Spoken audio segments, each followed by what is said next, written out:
Yo guys, what's going on? It's your boy Big Arc back with another video. Today we're going to be doing something a little different. We're going to be deep diving into the recent news about WoW's patch 11.2 and discussing some future things that we will be seeing in Midnight. Alright guys, so Blizzard has recently announced their new patch 11.2, Ghosts of Koresh, where we will be going to Koresh and exploring the homeworld of the Ethereals, maybe even the Brokers depending on the lore. We're going to be ending up fighting Demensius as a full-size city boss. That'll be pretty interesting to see.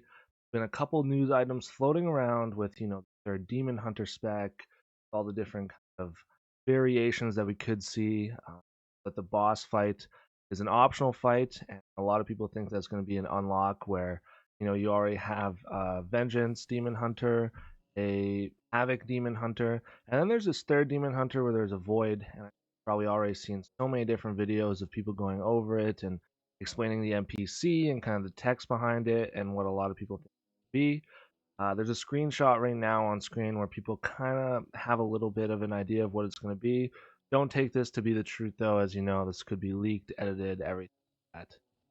But besides this, I do want to take a little bit of time to talk about what else we could be seeing, and if this is true as a third spec for Demon Hunter, what that could mean for the ultimate battle of Holy Light versus Dark Void. Midnight has always been poised to be kind of the big ultimate battle between Void and the Light, and we are introduced to the Arathi in War Within, and we're starting to get more with the dark side of things in 11.2, as the Ethereals now control the Dark Heart.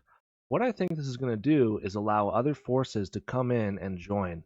What am I talking about when I say this? Well, Yrel has taken over alternate Draenor and has a very strong tie with the light. From this, we can expect her champions, all the Exarchs that have been converted into something a little bit on the side of the Arathi. I feel like maybe there's a little bit of a fanatic kind of story behind their idea of the light and also the radiant flame that the Arathi humans worship.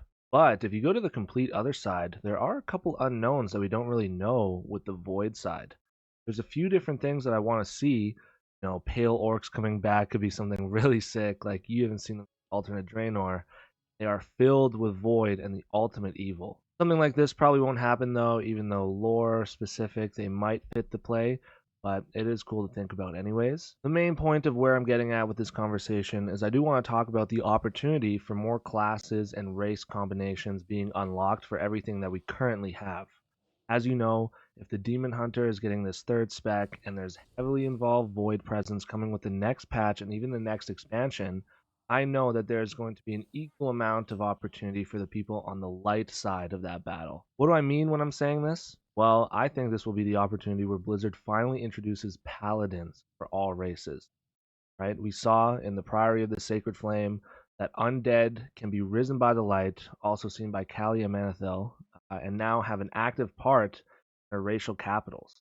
So I feel like that could be a good reason for undead paladins, and as a part of the horde, it could be easy for other trolls, foreign, any other race like orcs who are already so friendly with the other races to be able to learn this as well.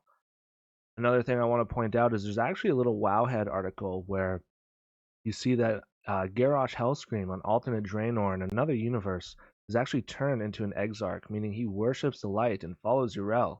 Could we see him in the next expansion? Who knows? But I feel like this is a little bit of a lineup where people are able to see that orcs be paladins, whether it be Mag'har orcs or regular orcs. I feel like the distinction in game will be a little bit less important because they're just going to unlock it for everyone. But also, there is animation saved. You're able to see yourself with many different toys, is what it would look like to be a different race of your class. So I think that it wouldn't be that improbable to see paladins unlocked for every single that priests already are, and they are a little bit of a subject of the light. With all this new information coming out, there is a lot of stuff data mined when it comes to what could be the next race. There is a lot of discussion of it being very expansion specific. Like with the War Within, we got the Earthen, which wasn't super well received with the community because it's just another reskin of, taller, rockier, maybe even chubbier dwarves. But it did fit the expansion of, being underground, exploring Kazalgar, that's their homeland. And if we are going to Koresh, would it really be that hard to recruit the Ethereals or Brokers or some other void presence to be ally on our side? Even though that they could be the negative and the bad guy in this area, there's always rebellion. There's always people that are against this so-called cause that their homeworld is going. So to sum it up, I think it would be cool to see some new class unlocks and new class race combos with the next expansion. I know that there is a little bit of a discussion for what that next allied race or even that new playable race is going to be. There's the Haranir, which have so many customization options. Same with the dual bipedal Akiri that we saw earlier on. But also now the Ethereals have so many options where it was data mined recently where you're able to kind of customize them with the same level of variation with the Haranir in the beginning. It's also rumored that Xalatath is an Ethereal based on her knowledge and almost friendship with Locust Walker. Her new garments appear to be bandages wrapped around the body. It could be signifying something of her culture, something that she experienced. It seems like she has ties to Koresh. It seems like she has enemies that are the Ethereals. So who knows? I feel like there's a couple options that we could see, and it is very exciting to wonder what is going to happen. If you think that there is something along the lines that I said that could come true, let me know. I feel like there could be good speculation, some good conversation to be had. If there's anything I missed or anything that you think will come out from the next expansion or maybe looking ahead at the next patch, um, shoot me a comment. Let's have a discussion.